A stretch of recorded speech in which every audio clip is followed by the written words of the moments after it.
All right, hello wine drinking people.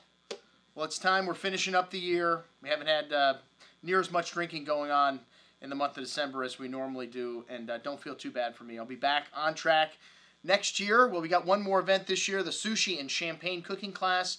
That's Wednesday the 16th. I probably will not be there, but we already have about 30 reservations for our best of tasting coming up on January 14th. All right, well, what I had to drink yesterday?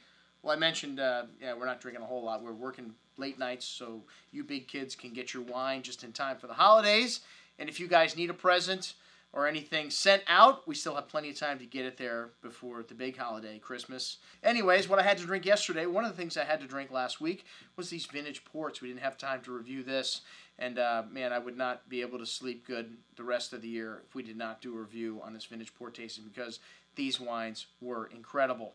Well, this was the last event of the year. I logged 121 tastings and dinners in 2010. That's how I roll, baby. We're going to have 8 ports, all of them, you know, old, some of the greatest vintages in the last 100 years. We're going to start out with a great bottle of bubbly. And hey, as you can see, we still got a little PJ left here, folks. We got a great price on this half bottle of 2000 vintage.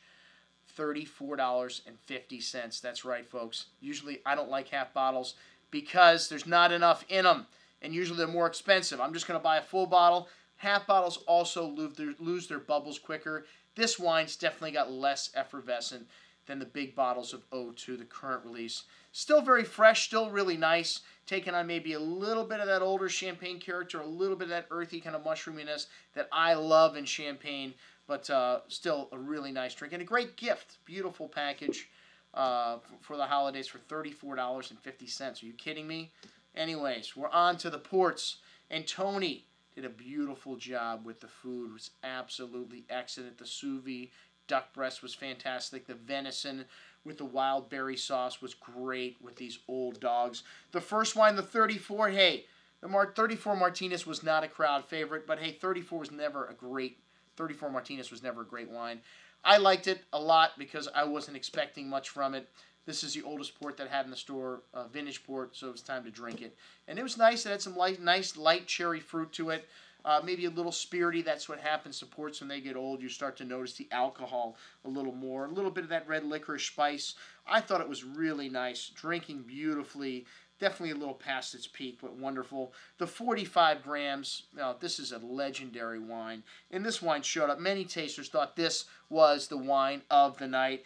Truly legendary, still really impressive with layers of red cherry pie-like fruit. Really sweet, liqueur-like in concentration. Lovely acidity, lovely tangy finish on this wine with nice spice.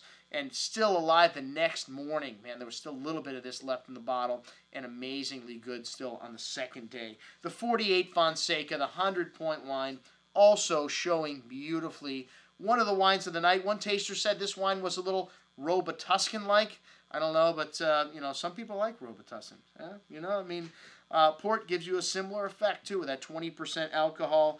And this wine maybe was a little spirity, but it had this lovely exotic black cherry liqueur, dried flowers, and dark chocolate kind of notes. Christmas cake spice, very exotic. Definitely one of the great old vintages for port from 1948. It was a true pleasure to take this one down. The 1955 grams and 55 Fonseca, it was a toss-up, man, for which one was best. Both of those wines were incredible. Again, some of that lovely Christmas cake spice, red cherry fruit in that grams. Maybe shown a little bit more spirity than the Fonseca. Grams always a little sweeter style. The Fonseca was maybe just a little bit more balanced, a little bit more dark fruit, but both of those 55s were spectacular. And hey, Bob said those wines were ready. The 55s and older were mature and ready to go. 63 and beyond, still not ready. Well, I hate to disagree with you, Bob, but 63 grams, one of my wines of the night. This wine's legendary and still has great freshness, very robust. Some lovely brown spices to this, and still has a ways to go. The 63 grams, we still got like 6 bottles of this wine left, folks, and it is not that expensive, man. For around $300, you can get a once-in-a-lifetime port drinking experience yourself this holiday season here at the Wine Watch. All right, the 66 Taylor, the lowest rated wine of the night. Was a lot of tasters. top pick also. This wine was very impressive. And for a wine that should have been on the bottom of the pack, this wine finished on the top. And I think it's because of the concentration and the richness in this wine. A lot of people saw more richness in this than the older wines, which had a little more finesse. But the 66 Taylor, a real value if you can find this wine, $250, $200 in that price range. A beautiful wine still. Don't look at that 88-point score and think it's average. 88's way above average, man. 75 is average. All right. The 70 Dow's, another great wine. Drinking beautifully and maybe a little softer in style than the other wines, the Dow's ports.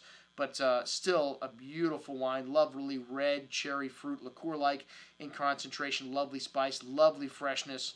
A true pleasure to take down all of these guys. A great tasting and a great way to end a fantastic year, 2010. Hey, we've got our best of picks coming up for you guys over the next few weeks, so keep an eye out for the emails coming up before the end of the year. I'm your host, Andrew Lampazone, signing off for the Wine Watch, saying remember, always drink the good stuff first.